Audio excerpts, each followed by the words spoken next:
ാണ് കോടതി ചോദിച്ചത്. ഇത് സ്റ്റേറ്റ് സിലബസിലെ കുട്ടികള് പുറകിലേക്ക് പോയെന്ന് നിങ്ങൾ പറയുന്നു. അതിപ്പോ നമ്മൾ പുതുതായി ഇൻട്രൊഡ്യൂസ് ചെയ്ത ഫോർമുല അല്ല.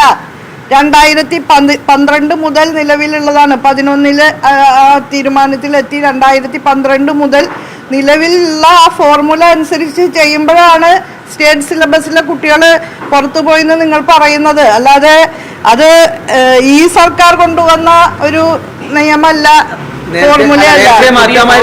കോടതി ചോദിച്ചത്. കോടതി അതൊന്നും ചോദിച്ചിട്ടില്ല. ഞാൻ ഇന്നലെ തന്നെ അത് വിശദീകരിച്ചല്ലോ. എല്ലാ കുട്ടികൾക്കും നീതി ലഭിക്കണം എന്ന കാഴ്ചപ്പാടിൻ്റെ അടിസ്ഥാനത്തിലാണ് ക്യാബിനറ്റ് ഇങ്ങനെ തീരുമാനിച്ചത്. കഴിഞ്ഞ വർഷം സ്റ്റേറ്റ് സിലബസിലുള്ള, അതായത് കേരള ബോർഡിലുള്ള കുട്ടികൾക്ക് 35 മാർക്കിൻ്റെ കുറവ് ഉണ്ടായി. അത് യഥാർത്ഥത്തിൽ ഒരു അനീതി തന്നെയാണ്. അതായത് കീം പരീക്ഷയിൽ ഫുൾ മാർക്ക് സ്കോർ ചെയ്താലും 35 മാർക്ക് കുറവാകുന്ന ഒരു സ്ഥിതിയുണ്ട്. അതിനെ മറികടക്കുക എന്നുള്ളത്, അതിനുള്ള വേരിയസ് ആയിട്ട് പല ഫോർമുലകളും നമ്മൾ ആലോചിച്ചു. എക്സ്പേർട്ട് കമ്മിറ്റിയുടെ ഭാഗമായി പ്രവർത്തിച്ച കമ്മീഷണർ അദ്ദേഹത്തിൻ്റെ നിർദ്ദേശങ്ങളും മുന്നോട്ട് വെച്ചു. ഇതെല്ലാം പരിഗണിച്ചുകൊണ്ടാണ് ശാസ്ത്രീയം എന്ന് പറയാവുന്ന ഒരു ഫോർമുലയെ അവലംബിച്ചത്. അപ്പം അതിൽ പ്രോസ്പെക്ടസിൽ നമ്മളൊരു പ്രൊവിഷൻ കൊടുക്കുകയും ചെയ്തിട്ടുണ്ടായിരുന്നു.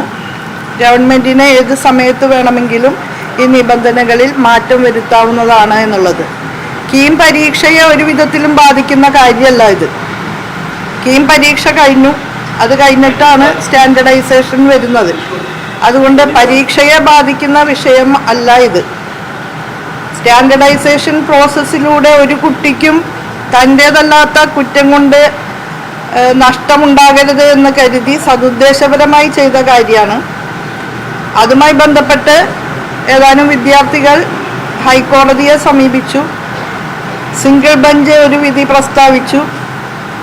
ഡിവിഷൻ ബെഞ്ച് ആ വിധിയുടെ മേലെ അഭിപ്രായം പറയുന്നില്ല എന്ന നിലപാടാണ് സ്വീകരിച്ചത്.